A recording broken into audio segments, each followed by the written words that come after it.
नमस्कार विद्यार्थी मित्रों, धोरण 12 हिंदी पाठ 5 भारत शीर रत्न भरत कल हमने देखा था। आज भाग 2 में हम देखेंगे कल जो भरत है वह बाल जो सिंह है, शावक है, उसके साथ खेलता है, क्रीड़ा करता है। तब उसकी माँ आती है, तब उसे खेलने में बाधा पड़ती है। तब वह भरत कहता है, बाल भरत, कि तू यहाँ से चली जा, अगर मेरे खेल में तू बाधा डालेगी तो मार खाएगी। तो यही भरत वह बालक है जिस नाम से भारत संज्ञा पड़ी इस वीर भूमि की।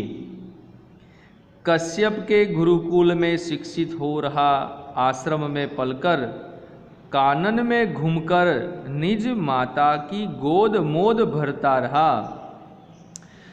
जो पति से थी बिछुड़ गई, दुर्दैववश जंगल के शिशु सिंह सभी सहचर रहा घूमता हो निर्भीक प्रवीर यह, जिसने अपने बलशाली भुजदंड से भारत का साम्राज्य प्रथम स्थापित किया। वही वीर यह बालक है दुष्यंत का, भारत का शीर रत्न भरत शुभ नाम है।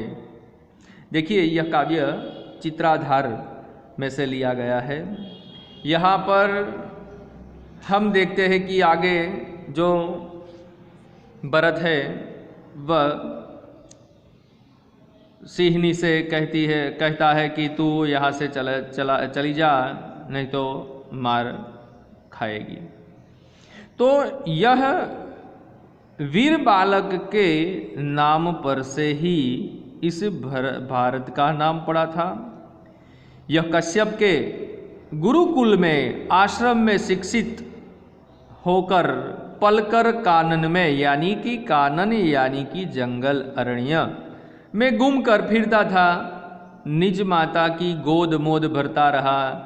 जो पति से थी बिछुड़ गई, दुर्दैववश, भाग्यवश, दुर्दैववश यानी कि भाग्यवश, जंगल के शिशु सिंह सभी सहचर रहे।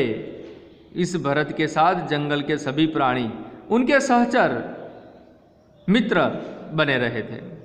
रहा घूमता हो निर्भीक प्रवीर यह, निर्भीक निडर होकर यह जंगल में घूम रहा था, जिसने अपने बलशाली भुजदंड से, भुजदंड यानी कि भुजा, अपने बलशाली भुजाओं से भारत का साम्राज्य प्रथम स्थापित किया।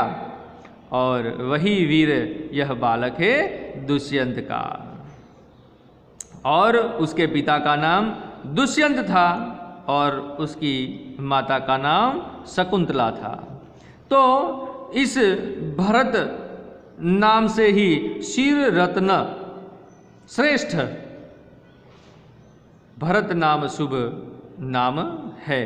तो उसके नाम पर से ही यह श्रेष्ठ हमारे भारत का नाम पड़ा। तो इस काव्य में जयशंकर प्रसाद ने जो भरत की निर्भीकता है, निडरता है, वो निडरता का सजीव वर्णन इस काव्य में किया गया है कि शेर के मुंह में से दांत गिरने वाला यह बालक कोई साधारण बालक नहीं है, आम बालक नहीं है।